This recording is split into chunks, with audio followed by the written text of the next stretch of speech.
en šluk naredba, Darčica pa uradno začneva.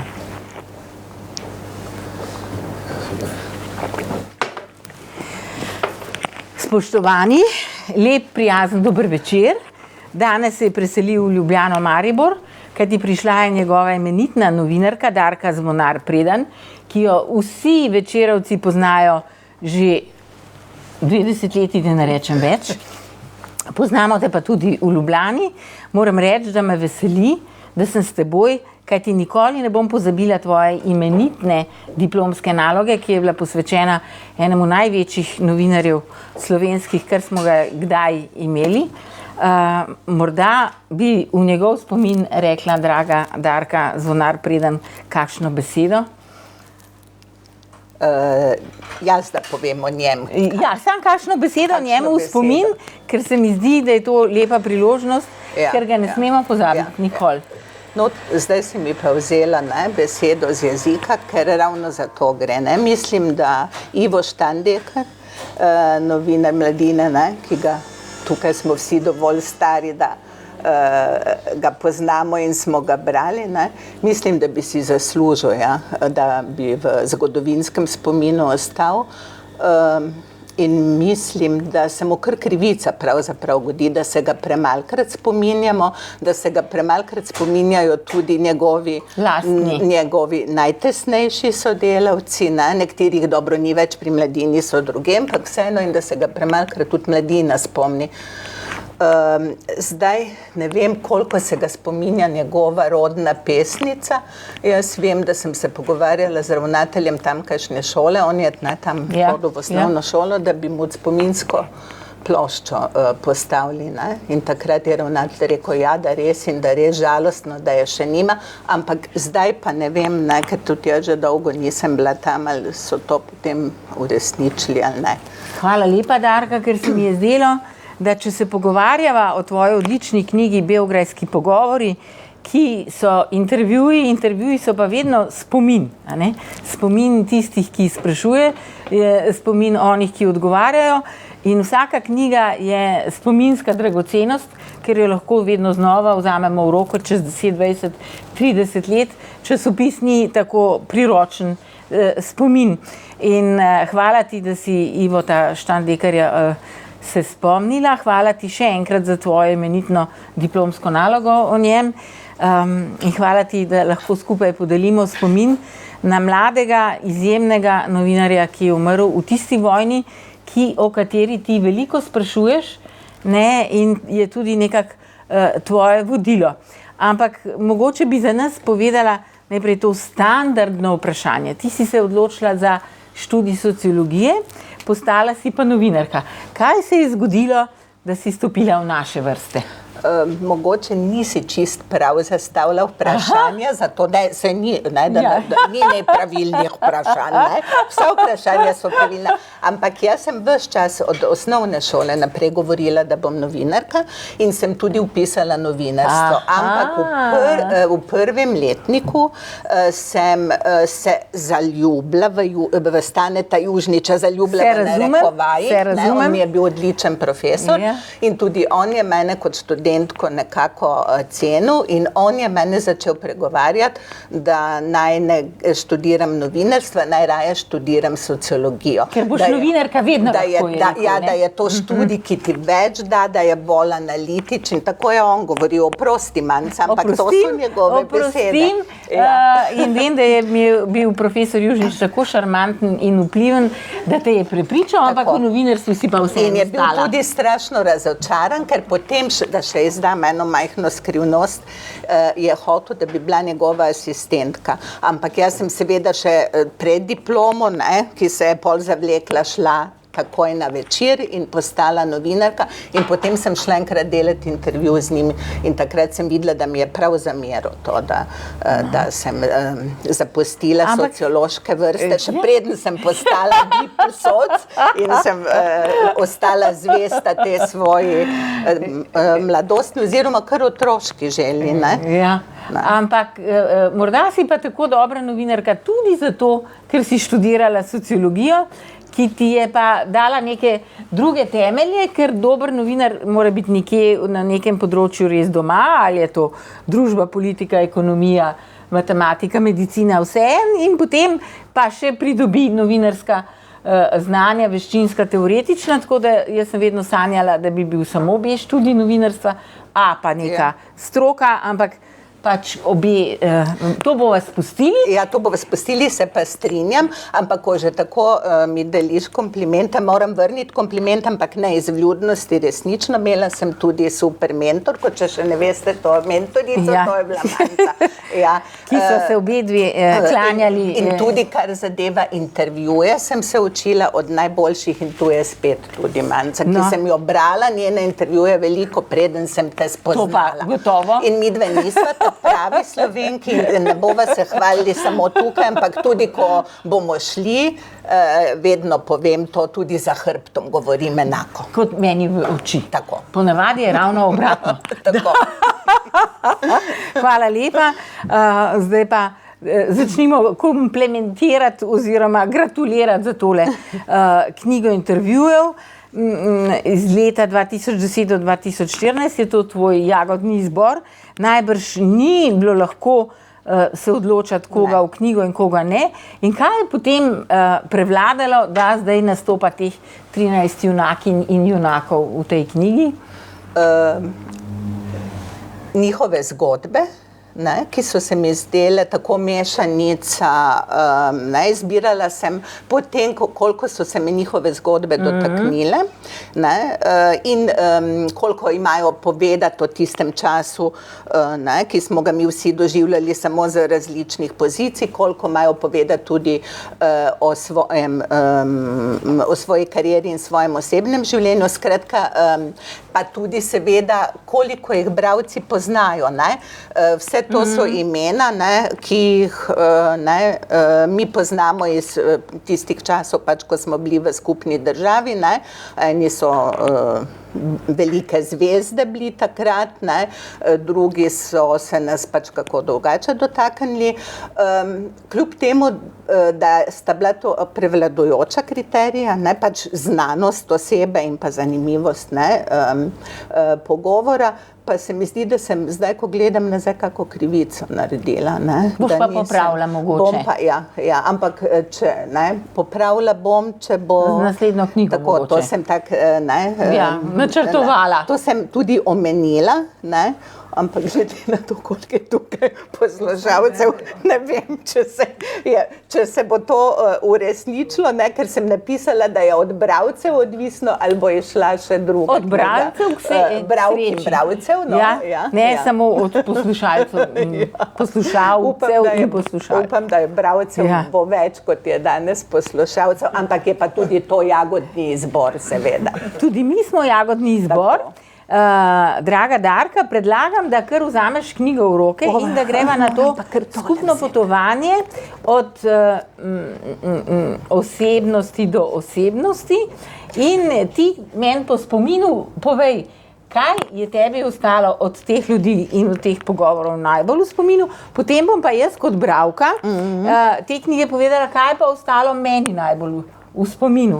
Moram reči, že nekako bi lahko rekli, da je razpad Jugoslavije ta rdeča nit, ki povezuje vse sogovornike s teboj in z nami bralci.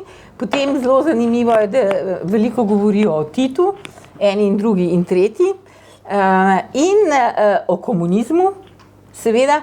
In potem, ko sem analizirala še kaj, se zelo pogosto pojavlja, se seveda pri umetnikih oziroma igralcih pojavlja ime našega Bojana Stupice, ki je bil res fantastična osebnost, kdor ga je poznal, to je nekaj neverjetnega, seveda ni mogel ostati v Sloveniji, ki je bil prevelik za to deželo in on je imel en izjemen dar, da je spodbujal mlade, da je prepoznal talentov mladih in da jih je spodbujal za razliko od mnogih, ki bi najraje postavili kakšne ovire naproti, da ne bi njih prehiteli. In tukaj se mu tako lepo zahvaljujejo, kako je Bojan Stupica bil tisti, ki je odločilno vplival na njihovo kariero. Tako da z tega vidika sem bila kar ganjena, da se ga tako s hvaležnostjo spominjajo.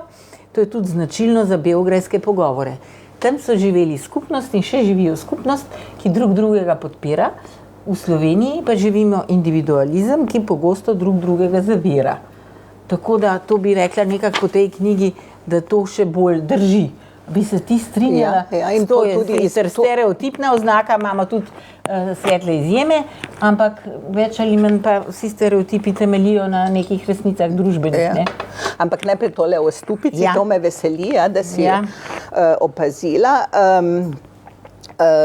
Tudi jaz sem to, ne da bi izsilila ta pogovor o stupici, ampak tako je naneslo, da res neverjetno, vsi igralci so o njem govorili, bili nekako povezani z njim. In če sva začeli z Ivom Štandekerjem in z ugotovitvijo, da se premalokrat spomnimo na njim, premalo mislimo na njim, za Bojana Stupico velja enako. V Sloveniji velja enako. Ampak zato pa v Srbiji... Kar pa zadeva to tvojo opazko o skupnosti in individualizmu, to celo edini Slovenec v tej knjigi, gospod Načkov Hočever, govori o tem, on sicer ko primerja cerkve, ampak seveda tudi družbi, vzhodno in zahodno, ugotavlja, da je tam poudarek tako pri religiji kot v družbi na skupnosti, na zahodu, katerega del smo pač mi, pa na individualizmu. Zato smo pa to rekli Primorci. In ta individualizem, to pa je ena stvar, ki se mi zdi, da tudi pri intervjujih, ta individualizem, ki je, če je pretiran, prepotenciran, če je ego premočan, potem novinarjev ego, tudi intervjuvančev, ampak pri novinarju pa sploh potem ne more dober intervju nastati. Dajva še malo komplimenti. Zakaj so tvoji intervjuji dobri? Imajo dve izjemni lastnosti, ki tudi nista več danes značilni. Včasih je bilo to pravilo, danes pa žal ni več. Prvič, ti poslušaš, kaj ti ljudje govorijo, drugič, zastavljaš kratka vprašanja. V Sloveniji dostikrat opazimo, da so vprašanja daljša od odgovorov. No, ti si tega ne privoščiš, ker si gospa novinarka, ena redkih še, ki ve, kaj žanr intervju pomeni, zato pa je zdaj kar gostom. Začniva s prvim, ki je mogoče za našega dragega Igorja najbolj zanimiv. Si prebral to knjigo? Ampak jo boš. Vuk Draškovič je prvi sogovornik, zelo dober naslov. Neumnost naj se izkaže, pa bo poražena. Moram reči, da sem prav na Donalda Trumpa pomislila, ker se zdaj to tako izkazuje, da vidimo, ali bo to poraženo ali ne. No, kaj je tisto, kar se je tebe v tem pogovoru najbolj dotaknilo, da imaš še v spominu? Ja. Najbolj torej se me je dotaknilo to, da je Vuk Draškovič za moj občutek zelo iskreno rekel, da je prepričan, on je obžaloval razpad Jugoslavije in seveda sploh način, na kakršnega je prišlo do razpada.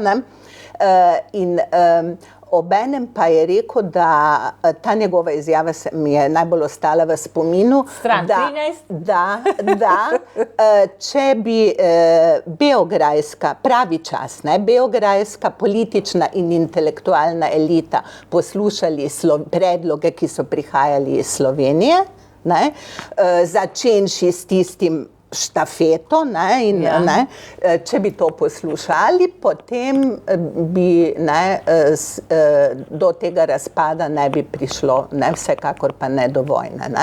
Ampak in da mu je res žal in zvenelo je iskreno, jaz seveda sem morala potem vprašati, če to govori zato, ker daje intervju za slovenski časopis in je bil čisto zgrožen, da to pa ne, da on res tako misli in tudi se mi je zdelo, da on res tako misli.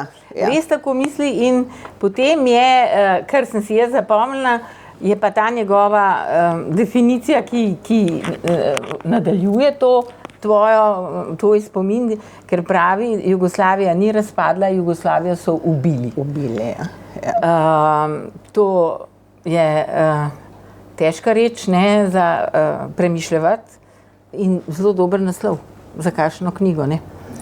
Tako da, potem pa peva k drugemu, ki se mi je srce topilo. Prosim? Da se je v Srbiji ubili, to mogo biti. Ja, sej, ne. To on ni rekel ne. Vemo, zakaj ne, ampak naslov knjige je pa Predrag Miki Manojlović. On je on je osebnost, ki je za nas, ki smo tukaj, nepozabna, a ne?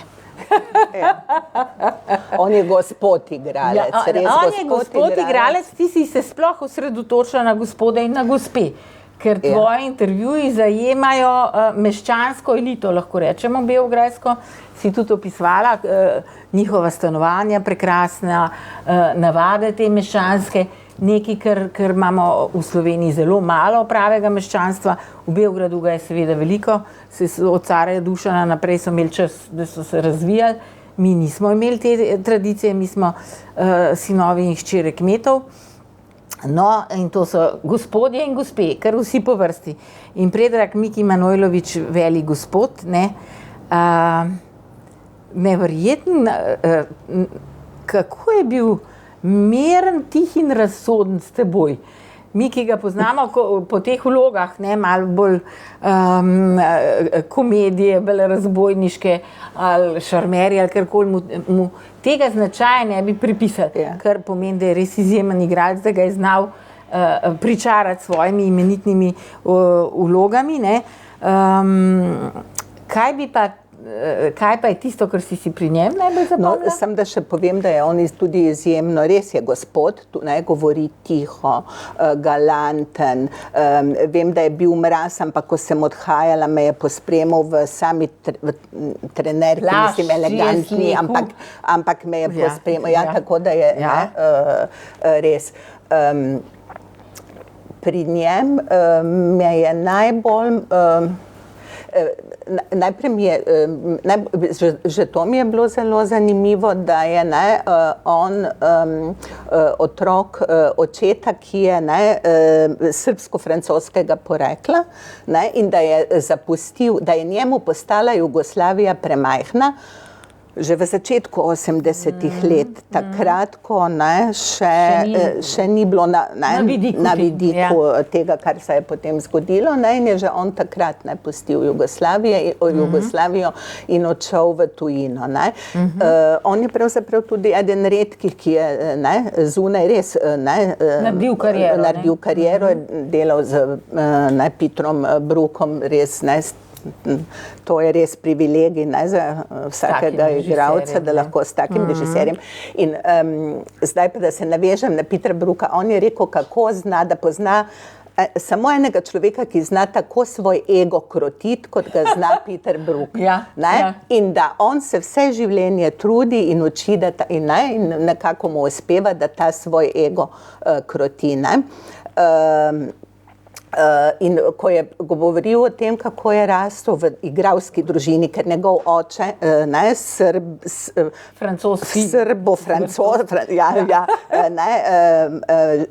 sin Srba in Francozinje, je bil igralec in njegova mama, Mikijeva mama, Srbkinja, no, ampak črnogorskega rodu, in on je rastel v tej družini igralski in je opazoval igralce, bil je obkrožen z igralci, ki so prihajali k njim, in ko je razlagal, kako je se takrat nagledal te nesreče, če ti ne uspeš, če ti ugotoviš, ali ti ni dano, da bi svoj talent uresničil. In ko je gledal to trpljenje in tako, in kako se je iz tega učil, da je bil že pripravljen, ko je stopil v ta poklic, je bil že pripravljen na to, na razočaranja.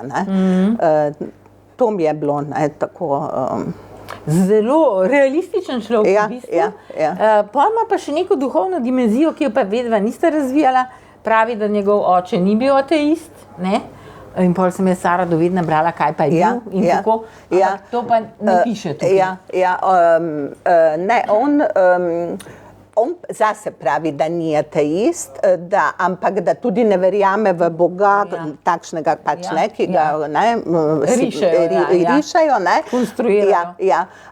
Ampak da ateist pa ni, ne, verjame v neke, a sam ni znal povedati ali pa ni hotel povedati, jaz pa potem vrtala tudi nisem. To ni bila tvoja tema, to je moja. V nekaj pač verjame. Lepo mi je bilo, da je to tako izpostavil, ne?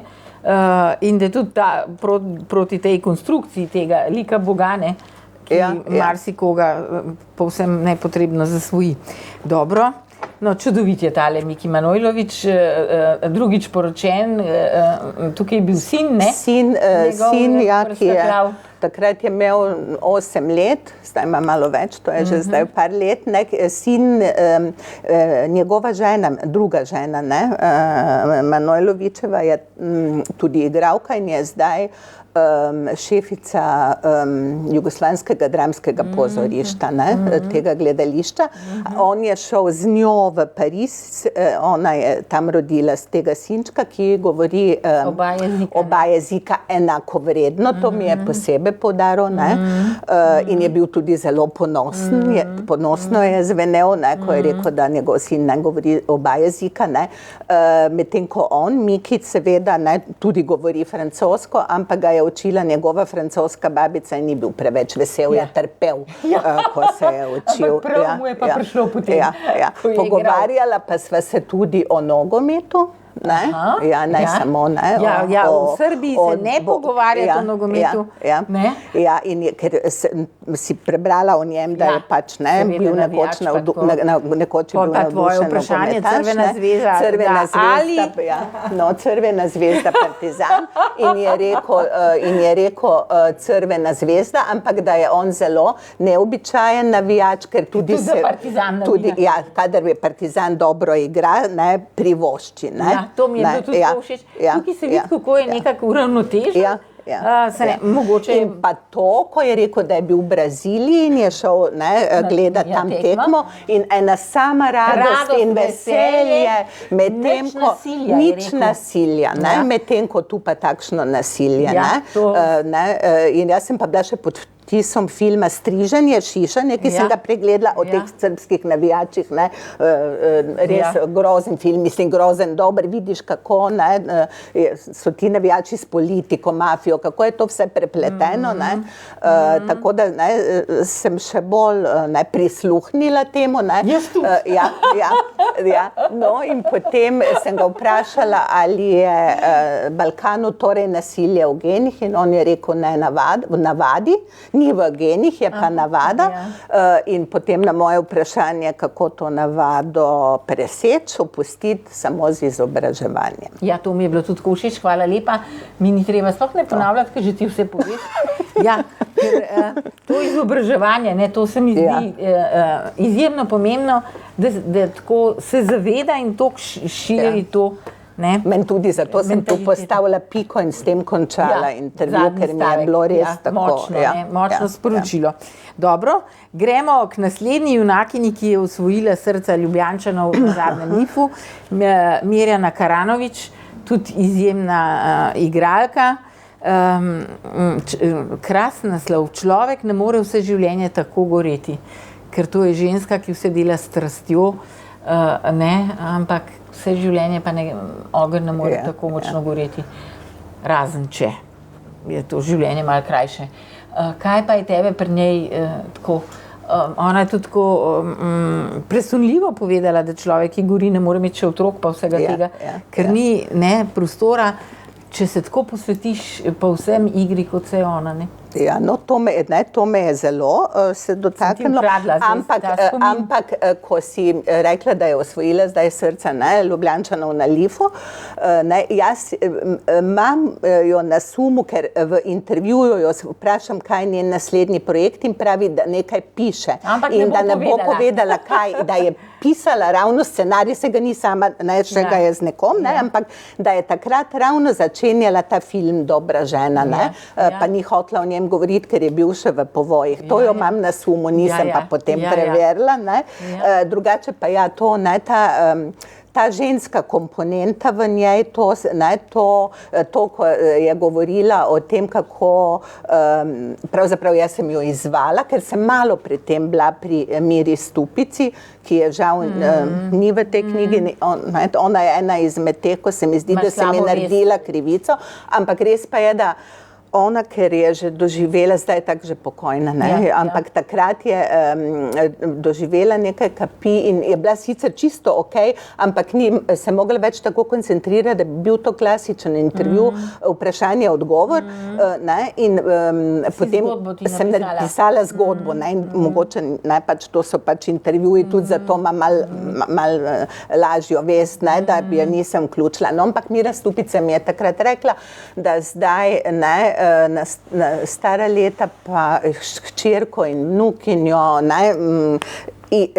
uživa to, kar ni prej mogla, ker je pač jo kariera tako okupirala in da sta hčerka in vnukinja dovolj, da se je njen svet zdaj skrčil pač na te njene najbližje. In po tistom tega sem vprašala Mirjano, če ni nikoli razmišljala o tem, da bi imela otroke, in je rekla, da otroci niso njena strast, da če bi se zgodilo, bi jih imela, ampak da ni nikoli razmišljala, da jih tako mora imeti, da je pa v življenju strastno ljubila nekatere moške in bi bila zelo vesela, če bi imela z njimi otrok, ampak se pač ni zgodilo.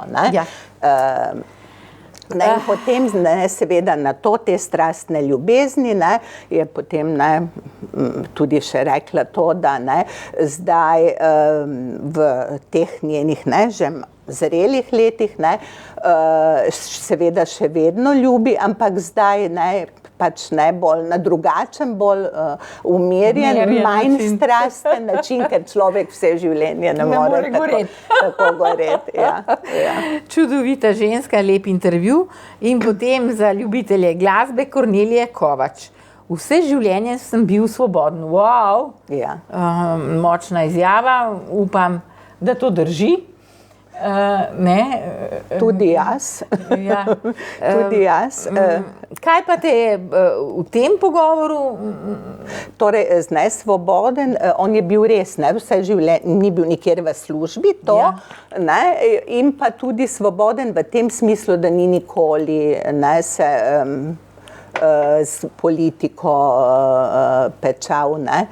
In svojo glasbo, tem so drugi, ne vem kaj, on trla baba lan. Dajo je proč, da. In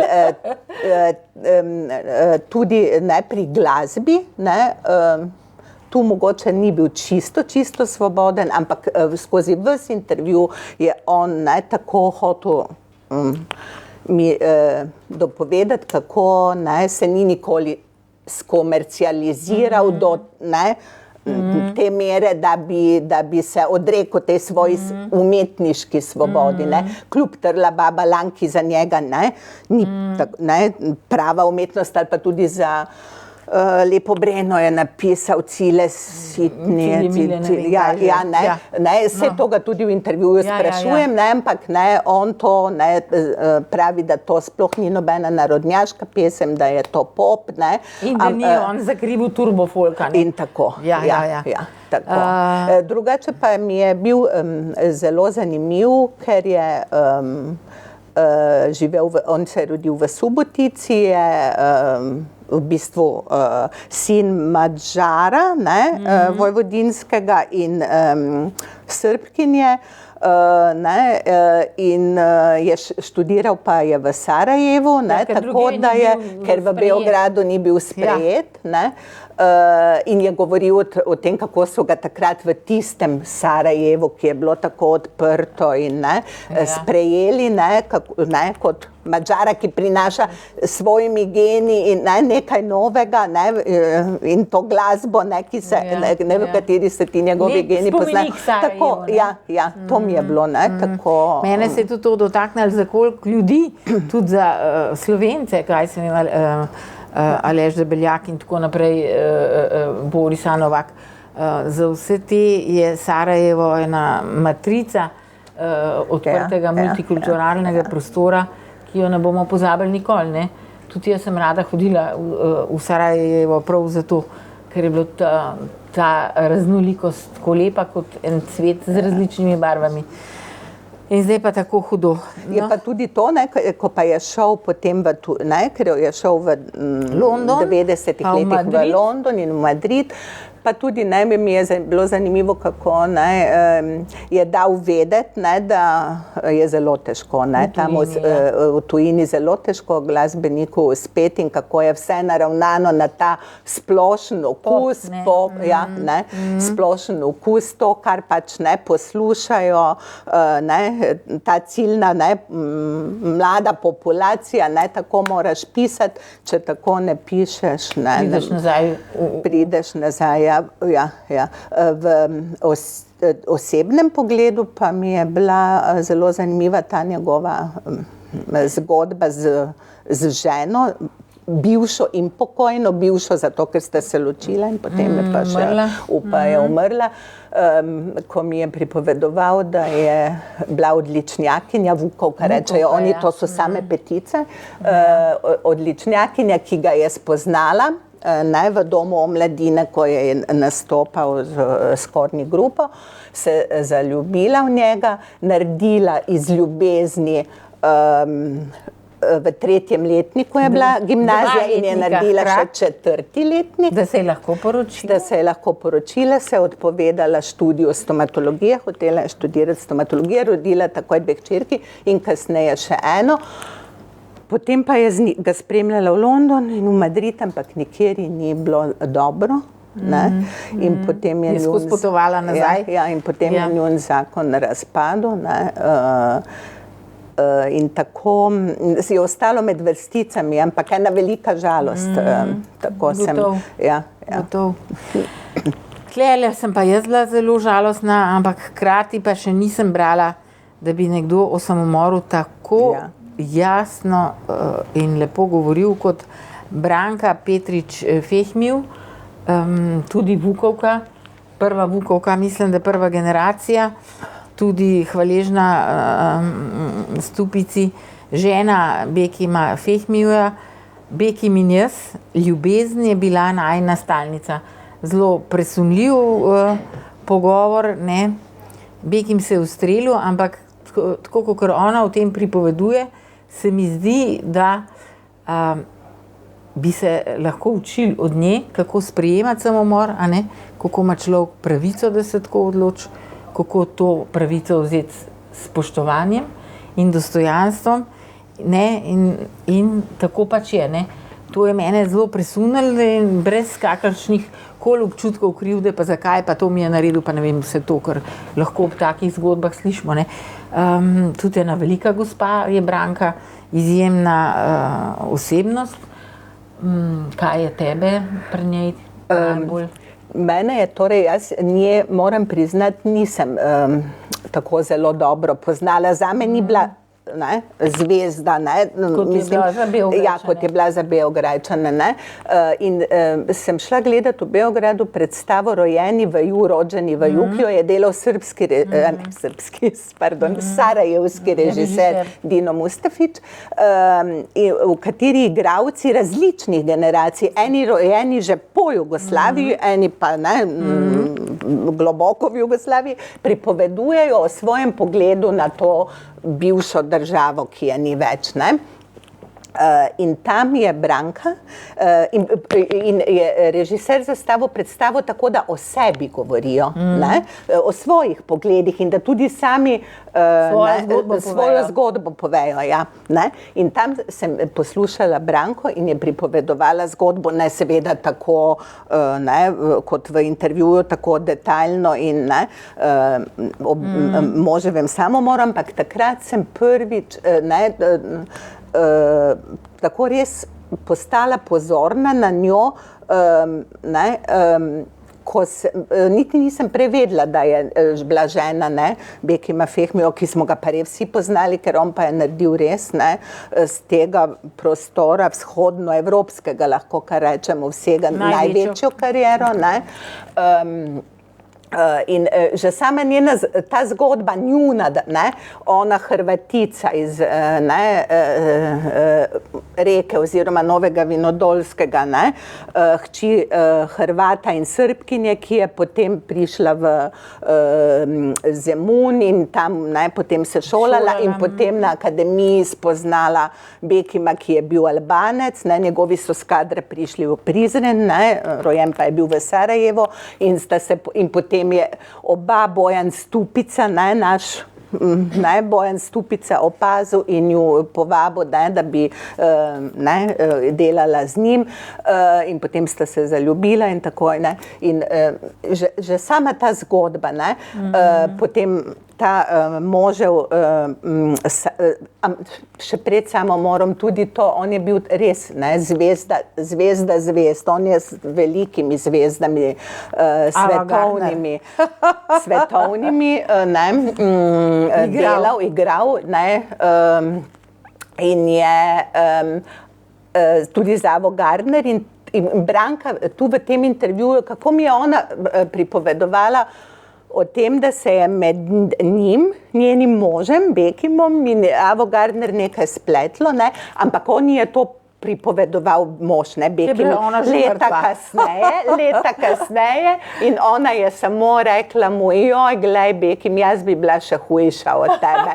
To mi je tako. In to, ko je pripovedovala, kako je nekega večera poklicala, ne, Ava Gardner domov k njim, ne, in je Branka dvignila telefon in Ava Gardner je rekla, če je Bekim doma in je jokala v slušalko in potem je Branka šla po Bekima in potem sta se ona pogovarjala. In to mi je bilo neverjetno, da to tako pripoveduje. To je del življenja. Ampak to ne vem, če bi tukaj jaz poznam eno, ki tukaj sedi, ki je imela veliko takih izkušenj. Ne mislim na te. Ne vem, če bi tukaj mi katera igralka v intervjuju. To povedala, dejstva so pa taka. To mislim. Jaz sem mislila, to doživetje. Ampak to mi je bilo tako nepojmljivo, da se mi je ona tako odprla in je tako govorila. Zato, ker je vzela življenje tako, kot je. Ja, in to mi je res naredilo velik kis name. Zato je tudi lahko govorila o tem samomoru na tak način. Ker če ne bi o samomoru tako govorila, tudi o Avi Gardner ne bi mogla, ker je taka osebnost lahko vse izjemna, tako da... Pretresljiva pa je seveda tudi ta zgodba, ona dva sta imela dva sina in kako jo je skrivala, ko pred poklicom v vojsko, je rekla, ta starejši Uliks, ki je tudi igralec sicer in igra tudi v teh pač nekaterih, ampak sicer pa je... Odličen Pek. Ja, odličen Pek je šel v tujino, da se je umaknil pred poklicom, ker bi moral iti, pravi Branka, to sem si res tako zapomnila, pravi, moral bi iti v Bosno, tam, kjer se nismo borili. Pravi, tam, kjer se nismo borili, bi moral iti. In je zato šel v tujino in je pri Bostonu najprej odprl neko pekarno s nekimi kolegi. Beki mu je dal, najbrž od svoje mednarodne kariere je nekaj prišparal in mu je dal, da je odprl to pekarno s kolegi in potem je šlo tako do Avignonski kruh, je naslov pekarne, ime pekarne, in potem so se preselili v New York in zdaj tam peče kruh. In gre odlično. In mu gre odlično, ja. Ja, potem pa Velimir Bata Živojinović, od carja do Pedra, tako ta naša ljubezen niha. Kaj te je pa pri Bati Živojinoviću životinja imenovana? Ker tle nisi napisala, ampak eni vemo, kako je bilo z njim. Torej, jaz ta intervju, to tako ne maram, da govoriti, kaj je najboljši, pa tako, ampak je pa najbolj polemičen ta intervju v vsej knjigi. Ker je bil sodelavec Miloševića. Ker on je bil Bata Živojinović, ja, ne, je bil velik igralec, ampak ne, to je pač ena, ne, in tega mu nihče ne more vzeti, seveda, ne, ampak ga je pa politika, ne, zanesla v, ne, da je šel v Miloševićevo stranko, ni se seveda boril, ampak ni pa, ne, tudi mislim, medtem ko je recimo njegov kolega, ne, iz filmskega sveta, ne, Hajrudin Krvavac, gladoval v Sarajevu, je Bata zgoraj nad Sarajevom, ne, snemal neko komedijo, se družil z Mladićem in Karadžićem in ne, tako, ne. In seveda mimo teh vprašanj nisem mogla, ne, kot novinarka, ne. In tako da ta intervju je res kot nek akcijski film, mogoče, v katerih je Bata toliko igral, ker so res, ne, vprašanje, odgovor, tako smo se bombardirali in to sem napisala tudi v uvodu, ko je prišel fotoreporter, ker zame je pač delal od tednika Vreme, portrete vedno, in ko je prišel ta fotoreporter, mu je Bata rekel, midva nič se ne braniva, samo napadava. Ampak kljub temu, ampak no, če pa že govorimo o polemičnosti, pa bi rada rekla to, da se mi zdi, da je pri nas premalo, opažam, da pri nas se najraje ljudje pogovarjajo z istomišljeniki. Meni pa je v užitek se pogovarjati z drugače mislečimi. In se mi zdi, da tudi to je ena rakasta rana te naše medijske scene in tudi demokracije. Najlažje se je pogovarjati z nekom, s katerim se strinjaš. Tudi privatno, kaj šele službeno. Ampak izziv pa je ravno... Se ne zgodi to, kar se je tukaj. No, za tebe, Igor, spet ena tema. Bata Živojinović ni prepričan, da je Milošević res mrtev. In prav, a ga je kdo sploh videl mrtvega? In pripoveduje to zgodbo, ne, s to krsto in tako naprej. Tako da to je hipoteza, ki jo tudi velja nekega dneva preveriti. On me je prepričeval, da so na carini odprli krsto in njej sploh ni bilo Miloševića in tako. Ja, zelo zanimiv. Drugače pa zanimiv tudi, kako ga Kitajci obožujejo in kako svojim izdelkom, vinu in tako naprej dajo ime Walter. In tam gre, pivo, 11 milijard. 11 milijard gledalcev. Kitajcev. Walter brani Sarajevo. Vsaj enkrat na leto ta film Walter brani Sarajevo, to je neverjetno. Tam predvajajo Kitajci, so čisto nori. In tu dajo svojim otrokom ime Walter in tako. In ko je NATO bombardiral Beograd, so na eni od kitajskih televizij pozivali, da bodo prišli Kitajci in bodo že videli in bodo šli v Beograd, da branijo Bato. Walter je Sarajevo, mi bomo pa njega. Naslednji je naš miren gospod, ki diplomatsko lepo odgovarjal, Stanislav Hočevar, nadškof, ki je zadolžen za združevanje vzhodne in zahodne za katoličane, krščanske vere. Zelo je, on je tako ekumenski, tako se... Evropa potrebuje vzhodnega in zahodnega duha, kar govori tudi nenehno človek z enakim poslanstvom, pater Marko Rupnik, samo pater Marko Rupnik to vso strast in ogenj v to vloži, da to razloži in naredi v teh cerkvah te mozaike. Gospod Stanislav Hočevar pa s takim mirom. On je diplomat. Diplomatskim to pojasni isto v bistvu. Ja, No, pa tle nimamo kaj polemizirati, mislim, naj se združuje vse na tem božjem svetu vključno. Ta intervju tudi ni, ne vem kako polemičen, je pa poučen. Jaz mislim, da premalo vemo mi o... To pa zelo na eni visoki intelektualni ravni. Mislim, tako s tako digniteto upravljeno, on tudi tako zelo spoštljivo govori o teh rečeh. Nobene škode, če bi ga brali naši voditelji, zlasti tisti del klera, posvetni in cerkveni. Ki nasprotuje. Dobro. In spet velika gospa, Svetlana Ceca Bojković, imenitna igralka. Poglejte, Meryl Streep, trikrat poročena. Dva moža je pokopala. Dva je pokopala, zdaj sta tretjim pa odpotovala. V Helsinke, ampak zdaj se je že, ampak to zdaj vrnila, takrat je šele šla. Zdaj je prišla srečno nazaj. Tako, in zdaj bo najbrž spet kaj igrala. Upam, ker to je... Čeprav tega filma ona v intervjuju govori, kako bodo posneli film Desanka Maksimović in ona bi igrala Desanko. Več 4 igralke bi jo igrale v različnih starostnih obdobjih. Ona v ta tretjem starostnem, v ta boljšem od 50, bo vam nekaj rekli. Ti prihajaš, jaz pa že izhajam iz njega počas. Pa nobenemu ne povejte. Je takrat napovedala ta film, ampak tega filma še zdaj ni, seveda. Tako da mogoče bo. Ta naslov, poglejte, Meryl Streep, poanta je v tem, velja pa tudi za Slovenijo, ne samo za Srbijo, ker je celo citirala Mileno Zupančič. Ki je vedno omenjena z igralci. Vsi omenjajo Mileno Zupančič kot veliko igralko, tako da po nekateri še Raca. Ampak Milena Zupančič je pa na prvem mestu. Nekateri še Barbaro Gračner, celo Miki, mislim, da ne še. Ampak v glavnem Milena je na prvem mestu. No in citira ta Svetlana Bojković Mileno, ki je nekje rekla, da kako za zrele igralke v zrelih letih, tako ni vlog.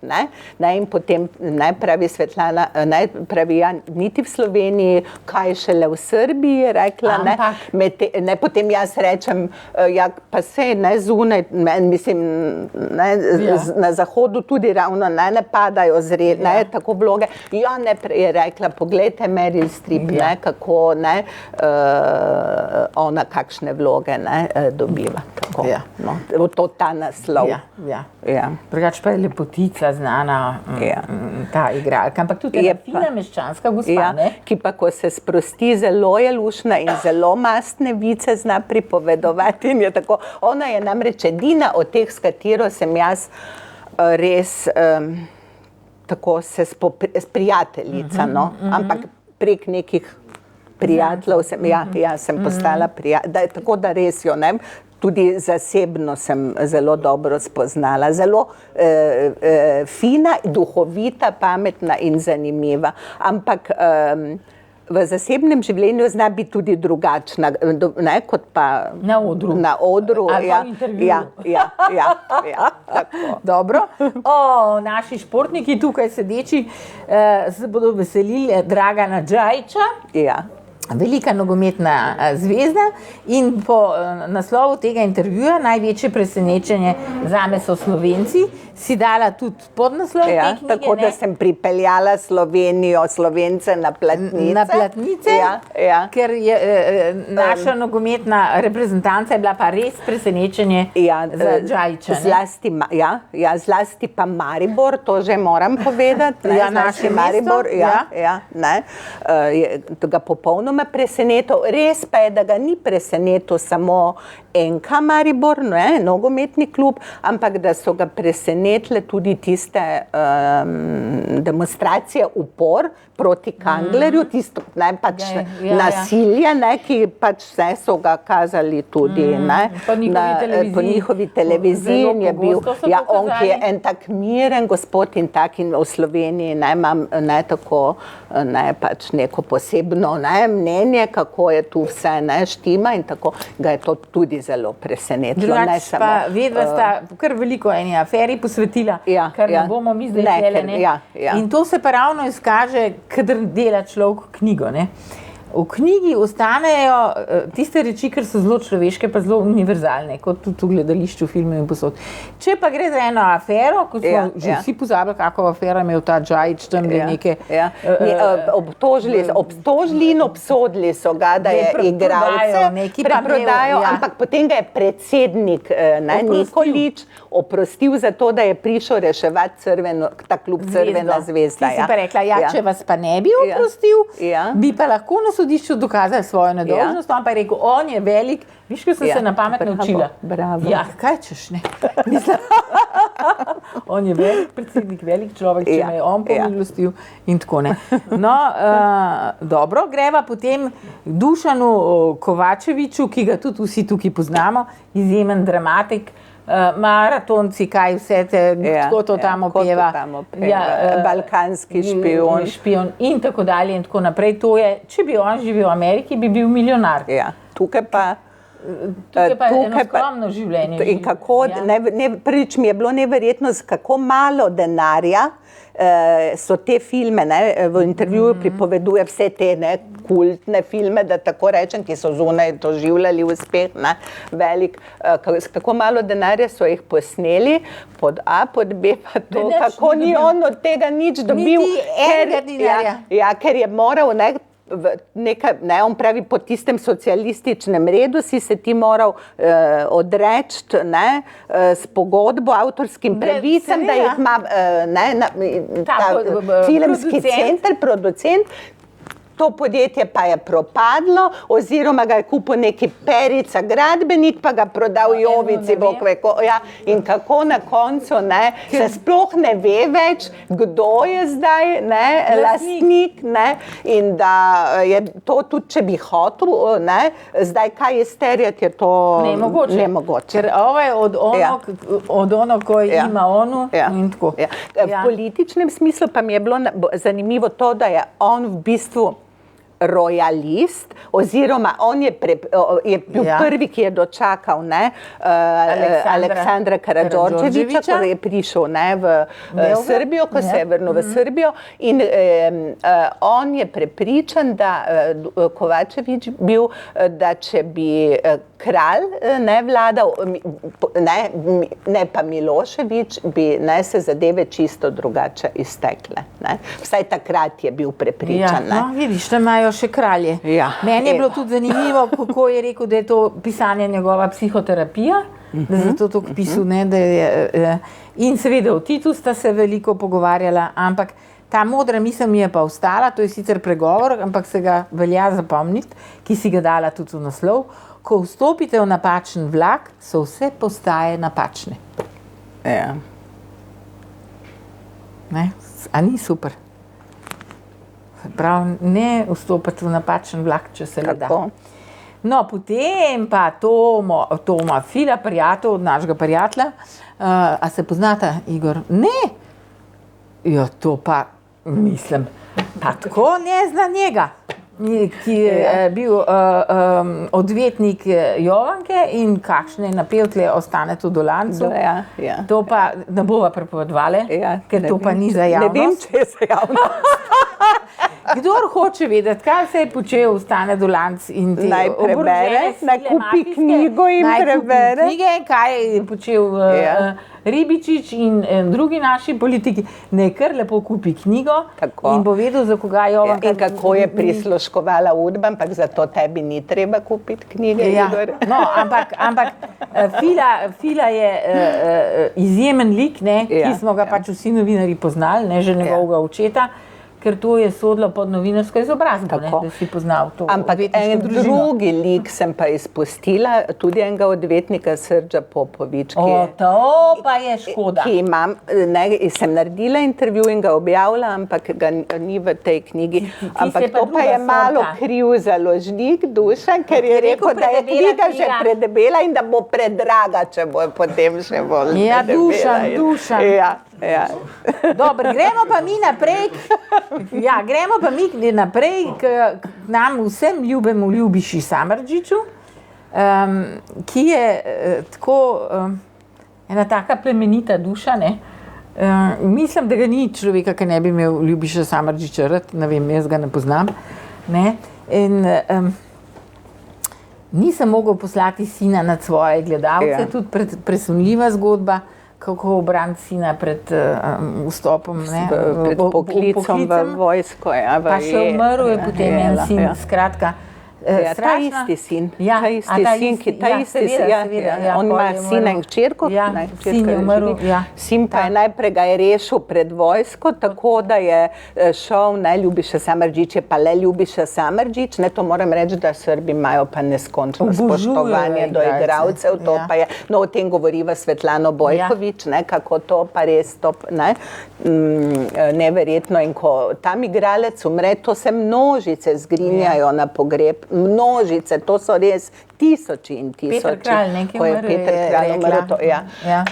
No, ampak Ljubiša Samardžić je kot Ljubiša Samardžić šel k načelniku tega vojnega odseka, ko je dobil sin poziv in mu je rekel, poslušaj,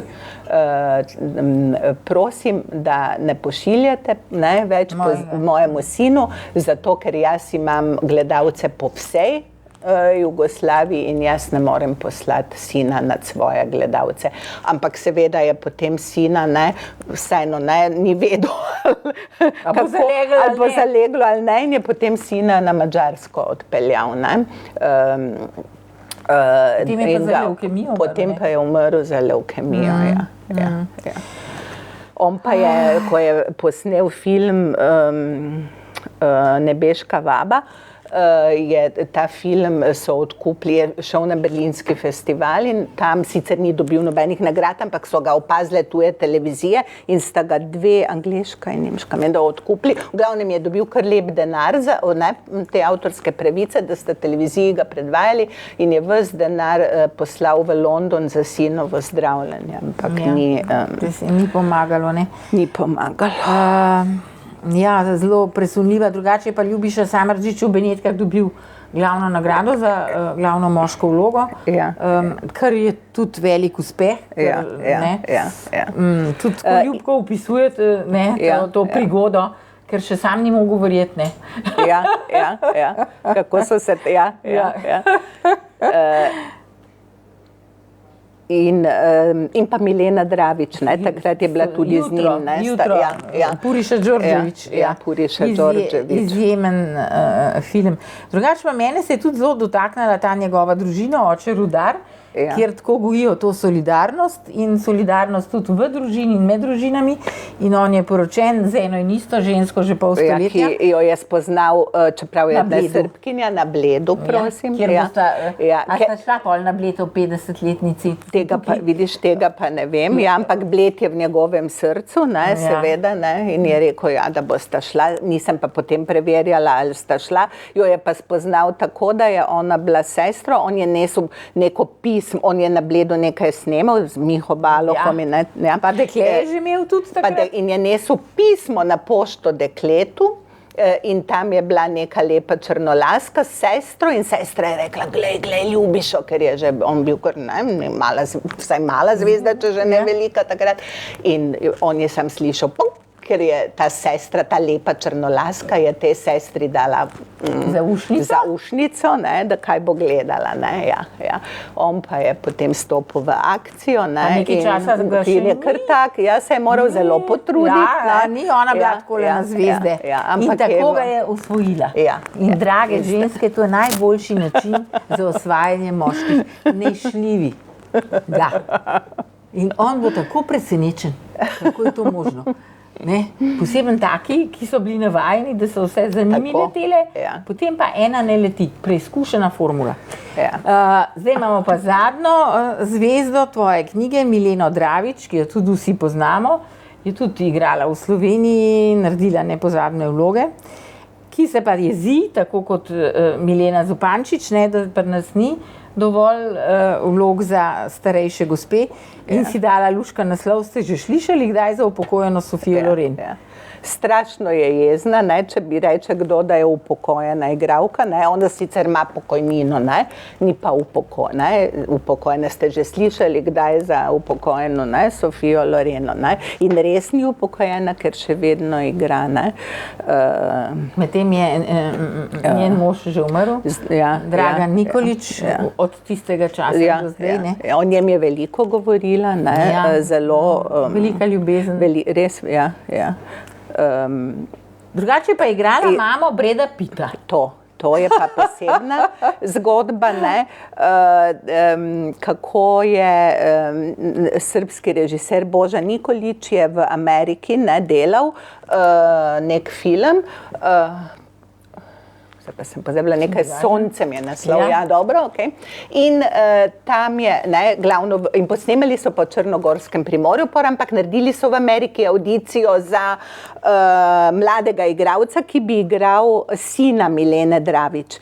In se je prijavil tudi nek luškan mlad Bred, ki je bil izbran, ne. In ta luškan mlad Bred, ne, je bil Brad Pitt, ampak to je bilo že davno, Milena je na to pozabila in potem je na Beograjskem filmskem festivalu enkrat, ne, ta Boža Nikolić, režiser, je se tudi vrnil v Srbijo in sta bila skupaj na tem festivalu, sta gledala film Seven. Ne, 7, v katerem, ne, pa je Bred že velika zvezda. In potem sta šla skupaj ven, ne, po filmu in pravi ta Nikolić, pravi Mileni, dober ta naš Bred, ne. Pa pravi Milena, kateri Bred? Pa pravi, pa to je Bred, tam naš Bred, mali Bredko. Joj, je rekla. In ga sploh ni spoznala, ni mogla verjeti, ne, da je tisti, ki je rekel, je bil totalno tako nebogljen, ja, nič posebnega, tako prijazen, sladek, ampak nič posebnega, ne. Ni hotela reči, ker je dama brez karizme, ampak sem razumela, da je to mislila. Ja, se je tudi mogoče zdaj, ne vem, ki je ta karizma. Evo. No, to. Ampak o tem ne bova. Ne, ampak moram pa reči, da je pa tako, ona je bila ena redkih, ki me je prosila, Milena, če lahko vidi intervju, da se bo pomučila s slovenščino, da ga bo prebrala, ker je njej pa takšno čuti odgovornost do gledalcev njenih v Sloveniji, ne, da bo vse štimalo. To mi je bilo prav ganljivo. Ker večina je seveda neautoriziranih. Ja, beograjskih, no. Že zaradi jezika in tako, ampak no, ja. Draga Darka, so srečno pripotovali do konca. Zdaj pa greva od zadaj naprej. Bi ti še naredila pentljo na knjigo Beograjski pogovori? Imaš še kakšno misel ali damo možnost vprašanja? Kaj bom moderovala, najboljše, da kaj vprašajo. Dobro. Ja. Lahko pa samo to povem, ne, da pač nočem se opravičevati nikakor, ne, tudi ni potrebe, ampak res, ne, kot sem že napisala v uvodu, ni me vodilo zdaj, ne, neka jugonostalgija, ne glorificiram tistih časov, ne, sploh ne, vsi, ki ste spremljali moje novinarsko delo, tudi veste, zakaj ne, ni mi treba tukaj razlagati, ne, ampak moram reči, da sem tako hvaležna, ne, usodi, da je, in pa seveda svojemu možu, ne, tukaj sedečemu, da ne, pač ker brez njega, če ne bi on šel v diplomacijo, jaz ne bi prišla v Beograd, ne, in ne bi imela priložnosti vseh teh ljudi spoznati, ne. In tudi tako sem spoznala en del, ne bom rekla Srbije, ker mogoče Beograd niti ni, ne, prava Srbija, ampak del Beograda, ne, en drugačen del, kot pa tisti, ki smo ga mi takrat v tistih časih, ko, ne, smo bili vsak na svojem bregu, ne, poznali, ne. To pa je ta del Beograda, ki je vendarle, ne, mislim, razmišljajoč, bolj liberalen, odprt, svetovljanski. Ne. In ta del meni zelo manjka, ki si ga zdaj omenila, ta svetovljanski del. Se mi zdi tudi meni Slovenija premajhna. Je kakšno vprašanje morda? Če ne, draga Darka Zvonar Predan, bi ti jaz čestitala še enkrat za to odlično knjigo. in te vprašala za slovo, a zdaj lahko pričakujemo pa celovške pogovore. Ja, ampak ti so še v globoki rinfuzi, da tako rečem. Dobro. Šele nastajajo, lahko pa, ne bi smela govoriti, ne o načrtih se ne govori. Ne, Ali pa za nalaž. Ja. Še prej pa tržaške pogovore. Moram reči, da imam kar malo slabe vesti, ker pred Beogradom pa je bil v mojem novinarskem življenju Trst, in Boris Pahor in Pavle Merku in Klaudi Palčič in Miroslav Košuta. Že samo Pahorja imam za založnik, bo spet rekel, predebelo in predrago. Pahorja lahko krajšaš, ker on sam sebe ne krajša. Tako da, Moram pa reči, da sem naredila za Novo revijo v svojem tržaškem obdobju z Borisom Pahorjem intervju, ki je, mislim, da je imel 90 tisoč računalniških znakov in da sva ga delala, ne vem, to mesec, pa še mogoče več, ker je on vsak dan, sva se zmenila ob 9:30, jaz sem prišla ob 9:30, me je vedno skregal, ker zamujam, potem pa ob 12:00 pa je on vstal in je rekel, da zdaj pa mora domov. Na kosilo, red je red, in tako sva v nadaljevanjih delala, tako da, ja. Zdaj, da sem vas malo za. Hvala lepa. Torej, zdaj pa neformalni del, lep pozdrav in srečno pri tržaških pogovorih. Hvala, Manca.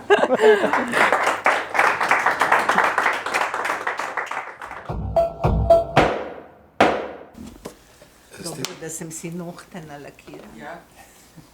Juj. Kaj juj? Ja, da je svoje nohte. Se za moje vsi podpisali, ne? Eno boš pa še Petro podpisala. Pa dva priimka, veš, to podmišala. Ja, to je res.